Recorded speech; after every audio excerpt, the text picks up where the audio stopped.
The 100 Years' War, a brutal conflict between England and France, spanned over a century.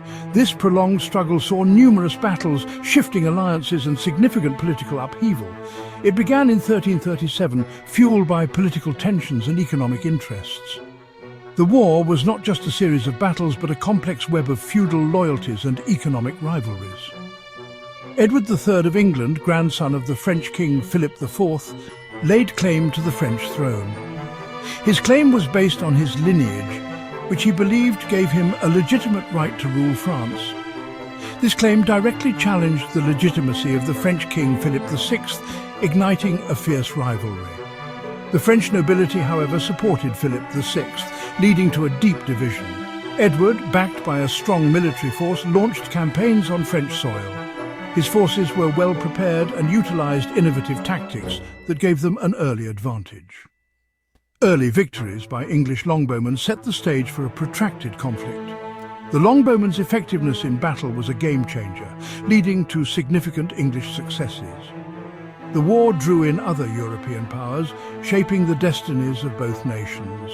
Alliances were formed and broken, and the conflict's impact was felt far beyond the borders of England and France. It was a struggle for power, land, and national identity that left an enduring mark on Europe. The 100 Years' War reshaped the political landscape and had lasting effects on the future of both nations. The Battle of Cresy in 1346 marked a turning point in the 100 Years' War. English longbowmen decimated the French cavalry, solidifying English military superiority. However, the Black Death emerged, threatening both kingdoms. The plague ravaged populations, disrupted economies, and sowed chaos. Labor shortages crippled agriculture and trade, weakening both kingdoms. The war effort stalled as both sides grappled with the plague's consequences. Despite a temporary truce, underlying tensions remained. The Black Death merely delayed the inevitable clash of crowns.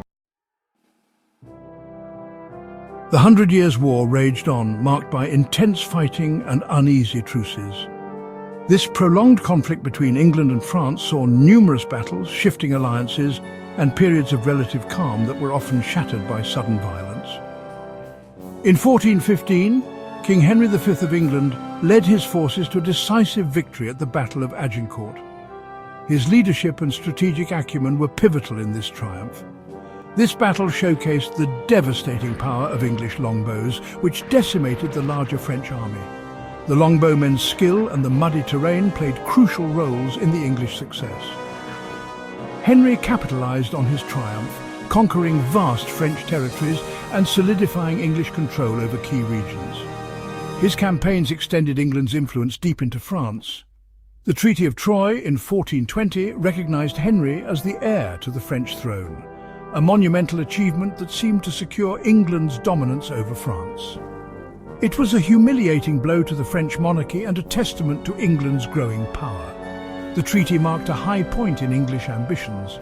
However, the treaty ignited fierce French resistance, galvanizing opposition to English rule. The French people, from peasants to nobles, began to rally against the English occupation. The war was far from over, and a new chapter was about to unfold. The struggle for control of France would continue, with both sides preparing for the battles yet to come. In 1429, Joan of Arc emerged as a symbol of French resistance. Driven by visions, Joan rallied demoralized French troops, inspiring a resurgence of national identity. She led the French to victory at the Siege of Orléans, breaking the English stranglehold. Joan's courage earned her the moniker the Maid of Orléans. Captured by Burgundian forces, she was tried for heresy and burned at the stake in 1431. Despite her tragic end, Joan's impact on the war was undeniable. She revived French spirits and paved the way for eventual French victory. Joan's legacy transcended the battlefield, inspiring generations of French men and women. After Joan of Arc's death in 1431, the war dragged on for 2 more decades, leaving a trail of devastation and uncertainty across both nations. The French, reinvigorated and united under the leadership of Charles VII, gradually pushed back the English forces, reclaiming lost territories and fortifying their positions.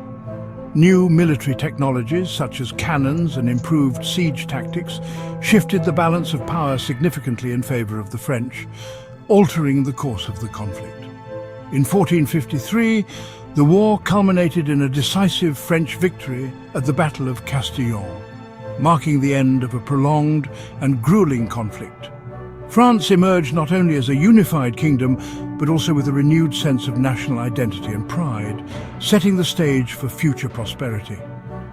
Meanwhile, England experienced significant internal strife, with the War of the Roses looming, forcing the nation to turn its attention inward and address its own conflicts. Despite the immediate turmoil, the war set the stage for England's eventual rise as a global power, with its sights set on exploration and expansion.